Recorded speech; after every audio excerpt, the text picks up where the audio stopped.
Год был непростым, можно сказать, сложным. Нужно учесть все наши ошибки и сделать все возможное, чтобы следующий 2018 стал для нашей страны лучше, отметил президент Рауль Хаджимба в начале заседания. Год был непростым для нас, тяжелейший год. И вы знаете все те причины, которые мы называли. Но несмотря на все это, ситуация контролируемая. Бюджет тяжело давался, и есть определенные упущения, никто их не скрывал. И мы открыто говорим о всех тех проблемах, которые есть перед правительством, перед руководством страны. В послании мы все практически изложили, наши плюсы, наши минусы, определены сроки исполнения всех этих мероприятий, которые намечены. И я не сомневаюсь в том, что мы с вами со всеми этими вопросами справимся. Глава государства поблагодарил членов правительства за проделанную работу, поздравил с наступающим праздником и пожелал успехов в новом году. Затем члены правительства приступили к обсуждению повестки дня. 32 вопроса были рассмотрены на очередном, последнем в этом году заседании. Решением правительства утверждено положение об аппарате Кабинета министров. Данное положение не обновлялось с 1996 года.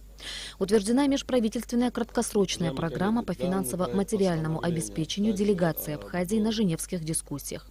Определен объем лесосечного фонда и лесовосстановительных работ в лесах Абхазии на 2018 год. Порядка 33 тысяч кубометров лесоматериала будет заготовлено в будущем году.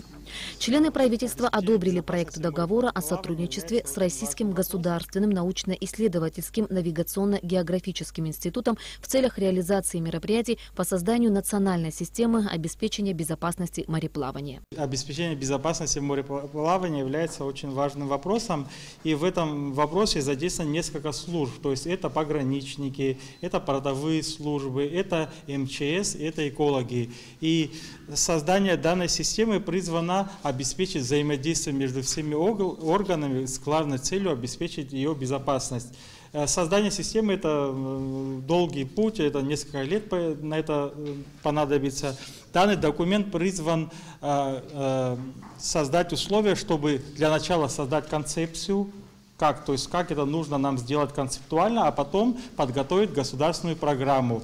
Новость для нарушителей правил дорожного движения. Теперь при уплате административного штрафа за правонарушение не позднее 5 рабочих дней со дня вынесения постановления о наложении штрафа сумма взыскания сокращается и подлежит оплате в размере 50% от всей суммы. В 2016 году вступил в силу новый закон о здравоохранении, согласно которому многие виды частной медицинской деятельности не подлежат лицензированию. Лицензированию не подлежат деятельность по проведению всех видов экспертиз, лечению особо опасных и высококонтагиозных болезней, проведение вакцинации, лечение социально опасных психических заболеваний, острых психических расстройств, а также госпитализация по экстренным медицинским показаниям, за исключением несчастных случаев и острых заболеваний, требующих неотложного вмешательства.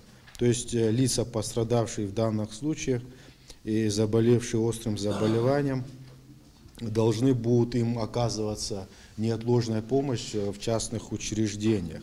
Также не подлежит лицензированию оборот наркотических средств и психотропных веществ и их прекурсоров. В лицензионных требованиях мы учли наличие у индивидуального предпринимателя, который будет осуществлять непосредственную деятельность, медицинское образование и стаж работы не менее 5 лет, и у юридического лица, в частности у руководителя, который будет возглавлять данное учреждение, также стаж работы по соответствующей специальности не менее 5 лет.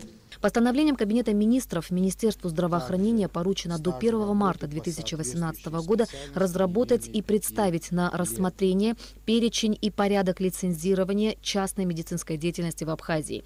Также решено передать республиканское унитарное предприятие «Абхазфармация» в ведение Министерства здравоохранения. Члены правительства дополнили список инвалидов Отечественной войны народа Абхазии. Тимур Зантарьев включен в этот список с 2018 года. Компенсационные выплаты вкладчикам сберегательного банка, внесенным до 14 августа 1992 года, будут продолжены. В 2018 году компенсацию могут получить граждане из числа прошедших регистрацию вкладов с 1 апреля 2003 года по 20 января 2004 года. Граждане, родившиеся до 1990 года включительно, и их наследники. Прошедшие регистрацию с 1 октября по 31 декабря 2012 года, родившиеся до 1970 года включительно, прошедшие регистрацию с 6 апреля по 29 мая 2015 года и родившиеся до 1960 года включительно, также получат компенсацию. У службы судебных исполнителей появится отличительная форма. Члены правительства утвердили форменную и парадную одежду приставов. Имущественный комплекс Сухумская ГЭС будет передан в аренду на 25 лет. Это решение было принято единогласно. Оценочная стоимость объекта будет определена после проведения технической инвентаризации, в которой будут участвовать специалисты Министерства экономики, Государственный комитет по имуществу, соответствующий орган от Черноморэнерго. Решением Кабинета министров республики Беслан Авицба назначен заместителем начальника управления капитального строительства Абхазии. Ирина Аршба, Беслан Джинджал, Роберт Ломия, Абхазское телевидение.